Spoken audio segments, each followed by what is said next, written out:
Welcome. My name is Florin. Welcome to Beyond My Tools podcast.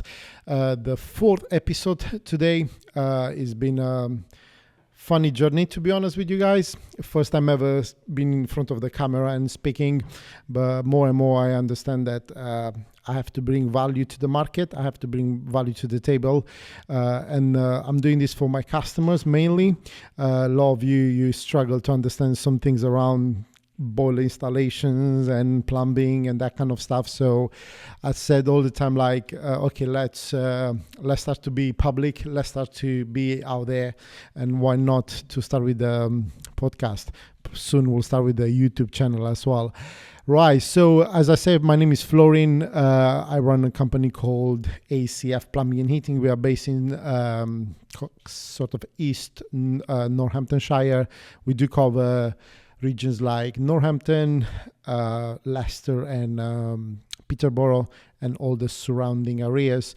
I want to thank you for staying with us, to being with us. It's been a nice journey to see people tuning in and listening to our podcast, liking and even commenting to our videos.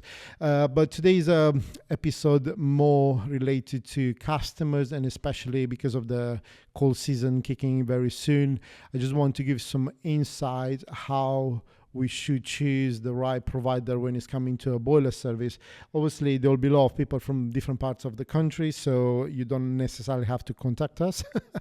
Obviously, we are not going that far, but it's more a video to content as well, to understand that there's some principle around where to go through to make sure that you choose the right person to have your boiler installed, to have the correct boiler in your property, to have the correct service, and for the correct price as well.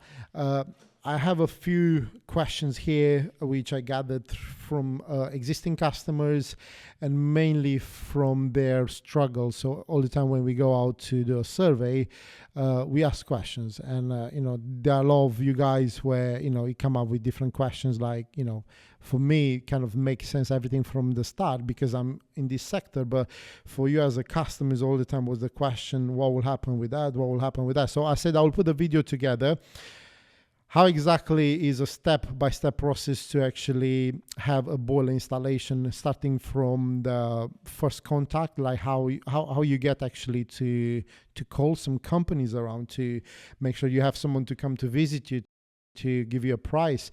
So I put together a list, some questions, and mainly everything started from the point that you are in the position that either you plan to change your boiler, or you're in an unfortunate position where your boiler packed up, is too old, is very expensive for and uneconomical to have it replaced. So you say, okay, I need a new boiler.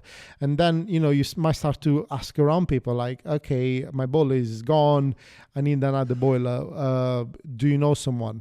Probably to start with is the worst place you can ever get a recommendation to have your boiler installed.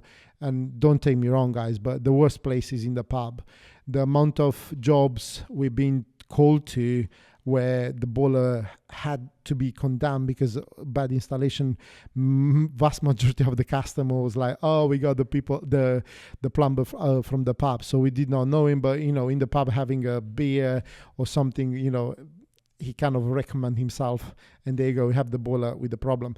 So first thing first, I will say, you as a customer, and I'm talking to myself as well, I'm a owner, a property owner, and all the time when I need a new service in the house, I do go online all the time and start to do my called due diligence, where I'm looking to some companies around my area and start to go in the review sections. Why reviews? I know there's a lot of subject out there, people kind of not being sure that if that review is genuine or not. And yeah, unfortunately, there will be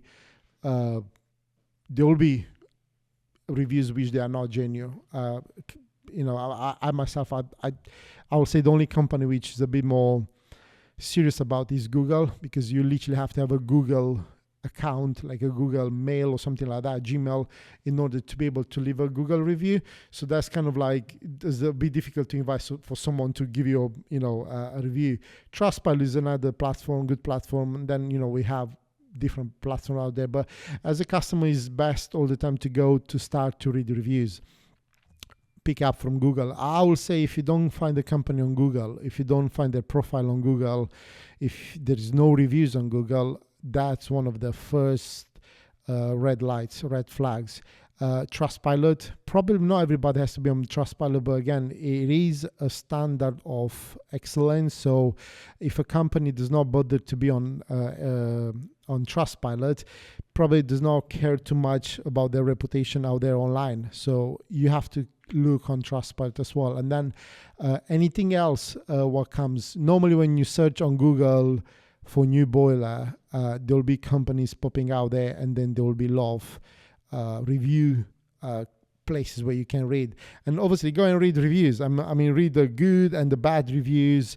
I recommend to all our customers, we don't go for the first quote, even then we are the first one putting the code all the time. Go for the, find someone else as well. One is not a problem. But mainly look at the reviews. Reviews, especially if you can have a good few hundreds, it actually, there are other customers sharing their experience, and read the good, read the bad, especially pay attention to the bad ones. You can easily see if that company really care about their customer or not based on the bad reviews. I tend to say that a company quality stays on how they solve the problems. There won't be a perfect company out there. We recently have a job where I swear to God, I kind of even said to the boy, guys, this job, the house, everything is like spot on. Be careful. There's a lot to protect. We put extra protection in the property, not to make a mess, not to. I really want to pay that attention, and we do that with every single.